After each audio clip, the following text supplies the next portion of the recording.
The Google Pixel tablet. Is it a tablet? Is it a smart display? Well, it's kind of both really, and it starts from 599 quid. Bloody hell. So yes, it's one of the more expensive, more premium tablets out there, but as it's technically two products in one, it could offer really good value for money. Let's do a full unboxing and then magically zip forward in time for the review bit. And for more on the latest and greatest tech like the Google Pixel tablet, please do poke subscribe and ding that notifications bell. Cheers! So first up, what do you get packed inside of this rather lovely box? Well, first, naturally, you've got a Google Pixel tablet. And you've also got yourself one charging dock. And a plug for the dock, which really doesn't want to come out of this sodden box. Come on, you bugger! And also a quick start guide, which literally says, press and hold the power button. Well, duh. Okay, so first up, the Pixel tablet feels like a premium device, which is just as well because you'll be spunking out over $500 on it. You wouldn't know it from actually looking at it or touching it, but this is an aluminium frame with a special nano ceramic coating, which gives it a pleasingly soft touch finish. It's highly strokeable and it's certainly finger pleasing. And another effect of this snazzy posh nano ceramic coating is the matte finish, which is surprisingly effective at repelling greasy prints. Great news if you want to be handing this thing to nose-picking sprogs. And the Google Pixel tablet ain't too chunky for a 10.95-inch device either. It's only 8.1mm thick, while those bezels surrounding the display are pretty skinny as well, although not so slender that your thumbs end up intruding on that screen, certainly not in my testing. Although it is just a wee bit too wide to comfortably clutch around the back like so. I kind of feel like my thumbs and my fingers are being pulled out of joint. And some serious man spreading going on at the back here. But then I do have teeny wee goblin hands, so that doesn't help. And the Pixel tablet weighs a newt's nutsack under half a kilo, so it can be comfortably clutched for quite some time before your biceps start aching. You've got a choice of two different colours with Google's tablet right now. This right here is the hazel model, otherwise you can also pick it up in porcelain. Basically greeny grey or beige, and the good news is the tablet colour matches the stand and neither are particularly bold or offensive, so they should match your chosen decor, no worries. As for buttons and ports, well, there's practically bugger all of both here on the Google Pixel tablet. Most notable is the power button and volume rocker up here on the top, / right edge, depending on how you're holding the thing. Thankfully, the power button does have a fingerprint sensor built in, and it's really good. When you go to wake up the tablet, you do thankfully have a little guiding arrow pointing you in the direction of that fingerprint sensor. And I've had absolutely no issues with this whatsoever, no matter which angle you attack the tablet at. As long as your fingers aren't, caked in lard or anything, then generally it works first tap. This tab is running Android 13 and it will of course be one of the first devices to get Android 14 once that's freely available. And because this is a Google thingy, you're guaranteed at least 5 years of security updates. You've got the same security shenanigans as those Pixel phones here, including that Titan M2 chip. This securely stores all of your private bits away in encrypted form so any naughty criminal types can't get at it. And for your storage needs, you've got a choice of either 128 or 256 gigs of storage, depending on how much cash you bung at Google. Sadly, not expandable via micro SD. And I gotta admit, as far as the software experience goes, I love stock Android. You've got all the usual Pixel exclusive features on there, like the audio transcription. But I was expecting a little bit extra for the tablet, just a few more features to really take advantage of that big screen. So for instance, you can quickly and easily get a bit of split screen action on the go if you want to run two apps side by side, just as you can on any other tablet, even iPads these days. And thankfully Google does remember this dual setup when you flick out and go into another app quickly, and then you want to get back to that original split screen arrangement.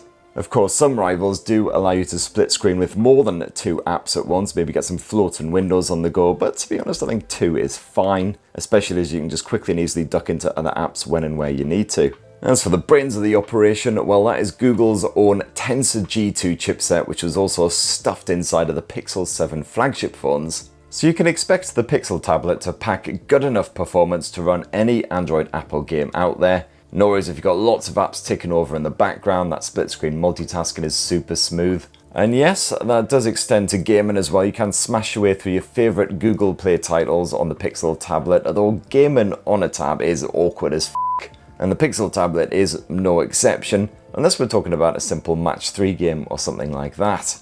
Unless you're using a controller or something, the likes of Call of Duty and Genshin Impact are just troublesome on a big screen. And yes, the Pixel tablet does get a wee bit warm after a lot of gameplay, but I can't see many people playing Genshin or PUBG on this thing for more than an hour, to be honest. And you've got yourself a near 11-inch screen to poke and prod to your heart's delight. This boasts a crisp 2560 by 1600 pixel resolution, so despite the size you've got nice sharp visuals, although it is an IPS LCD panel rather than OLED tech. All the same, you've got 24-bit colour reproduction, and those colours really do slap considering this isn't an OLED screen. You've got a 16 by 10 aspect ratio, which works well for your split screen multitasking, 2 apps running side by side, and it's pretty good for your cinematic fare as well. It's not encumbered with enormous letterboxing top and bottom. As for the brightness, well, this panel maxes out at approximately 500 nits, and it's okay for outdoors use when it's sunny, as long as you're just browsing the web or checking emails. I did struggle when I was trying to watch some video with the sun beaming off that shiny surface. And I was kind of bewildered to discover that this screen maxes out at 60Hz as well. There's no 90Hz or 120Hz option, as you would expect from a device that costs 600 ruddy pounds. Just means that interface doesn't feel particularly slick or smooth when you're flicking about the place. And on the audio front, well, you've got a quad speaker setup here, and it's powerful and clear on that top volume, similar to the iPad and other premium tablets. And here's just a quick demonstration of those speakers when we bump the volume all the way up. Hello, how are you? Good? Good. Confession, I've kind of titted up my timing this week, which means I've got roughly 13.5 minutes to shoot a 15-minute video. So I've certainly had no problems whatsoever listening to this thing in very, very noisy places. Even cuts through the god-awful warble of recorder practice in the background. But of course, one of the more unique features of the Pixel tablet is that speaker dock. And this does more than just keep the tab charged and give it somewhere pretty to sit when it's not in use. It basically transforms the thing into a semi-Nest smart display. And this to me feels very much like the tablet's primary form. That stand is much more compact than I thought it would be at around 3 inches deep. So mercifully, it doesn't take up a massive wodge of your nightstand if you do decide to place this thing in your bedroom. And that magnetic connection is reassuringly strong as well, certainly doesn't feel flimsy, but you can quickly and easily twist this tablet off the stand when you need to, although it is a bit more difficult if you're trying to do it one-handed. May take you a little bit of getting used to, but for me it was just a day or two and then I was basically there. I gotta say though, this stand does feel a little bit half-arsed at best. For one, there's no other ports or connections anywhere on the thing, so you can't just bung in a couple of extra USB cables in order to charge your phone, your smartwatch, etc, which just seems like such an obvious idea. It's a frankly bizarre omission. And also, when that tablet is disconnected, the dock itself is effectively just a massive paperweight. It's completely useless. You can't use it as a Bluetooth speaker or anything. And when that tablet is docked, it behaves rather similarly to when it's not docked. That UI doesn't change up as you might expect it to. There's no kind of show mode, as there are on Amazon's Fire tablets, for instance, to turn them into an Echo-style smart display. But if we hop, skip and jump our way into the Google Pixel tablet settings, you'll see at the top there's Hub mode. This offers a small variety of options for when the screen is docked. One of the biggest features that turns on when you're in Hub mode is the screensaver, so you don't have an always on display when that screen hibernates. Instead, it can display content of your choosing. I quite like the weather frog one. It's rather cute and surprisingly common when you're just like, oh god, what's the bloody point? Although my favourite is undoubtedly the Google Photos slideshow, which I imagine will be most people's preferred option as well. This can dish up all kinds of pics from your recent Google Photos album and also serve up hearty slabs of nostalgia as well. Remember this trip you took? Oh god, was that already 15 years ago? You're getting so old.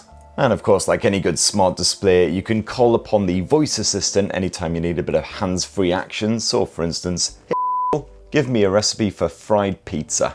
And there you have it, job done, although unfortunately the first result is from Jamie Oliver. So frankly that makes me want to put this thing straight in the bin. However, I gotta say the Google Assistant has been acting a little bit sketchy lately. I get the feeling she's been indulgent in a few too many pina coladas or something, because half the time when you ask her something, she either blanks you or basically tells you to do one. So for instance, I've got some Philips Hue lights set up here in the studio. I've labelled them studio lights, but when I say hey, turn on studio lights. Sorry, I didn't understand. So then every time I just end up going into the Home app on my phone and tapping the studio lights on manually. And it's not just that the Google Assistant isn't understanding me because I'm a damn dirty northerner. It's not like, we have detected that you are Northern. There is a 92% chance that you have stolen this device, shutting down all assistant privileges. It's quite clearly understanding the words that I'm saying, the words that are coming out of my mouth. It's just not bloody bothering to do anything about it. And I've seen some other wee quirks in my time with the Google Pixel tablet as well. So for instance, I'll occasionally ask it to play a bit of music. And it'll do it, but it'll play it on a different Nest speaker in a completely different part of the house, thus startling the living shit out of whoever's actually in that room. As for the mics built into this thing, well, they're pretty good, but they're not as good as the microphones built into my Nest speaker or my Nest smart displays. They can generally hear you in a fairly noisy environment, but when there's a lot of ruckus going on, they do struggle unless you're right next to the buggers. And when the Pixel tablet is docked like so, the audio is actually diverted to the built-in speakers on the dock, and those tablet speakers are completely disabled. And the good news is the dock's output is louder than the tablet's own speakers, so this is certainly good if your household is less than tranquil. The sound is fine, if not as crisp or vibrant as a Nest speaker. It's fine for a bit of background music, and it certainly does the job when you're watching some video. But yeah, there's no actual battery built into that dock whatsoever. It does need to be plugged in and powered up at all times, otherwise when you slap the tablet on there, it won't recognize that it's connected to anything and it won't turn on hub mode. At which point it just becomes a pretty and very expensive stand. It's also a bit of a shame that Google hasn't spaffed out a keyboard dock accessory for the Pixel tablet, because those are quite handy if you want to be traveling light, just to turn your tablet into a makeshift lightweight laptop. Hopefully that'll be something that emerges in the future. As for the cameras, well, you've got an 8 megapixel front-facing cam just stuffed into that bezel up at the top of the display when you're in good old landscape mode. And this can capture you at full HD resolution, which is great for your bit of Skyping, Zooming, whatever you're doing on this thing. Got some pretty excellent HDR smarts, which is great news if you happen to be sat in front of a ginormous window for whatever reason. And you've also got a good bit of image stabilization built in as well if you can't bloody keep still. I would have preferred a wider viewing angle, admittedly, especially when I'm trying to Skype with a couple of other family members at the same time. Especially as this thing can't easily swivel all over the place just like Amazon's snazzy Echo Show. And you do have a triple mic arrangement on the Google Pixel tablet with noise suppression smarts. I'm playing a lot of really loud background street noise out of a massive speaker, and as you can hear, still picking up on my voice cleanly and clearly. You've also got yourself a second 8 megapixel camera slapped on the back end of the Google Pixel tablet. And it's not very good at all, but that's absolutely fine because people who use tablets to take pictures of their general everyday existence are generally worse than gonorrhea. And you can double that if you're using it to shoot video at a gig. You're double gonorrhea.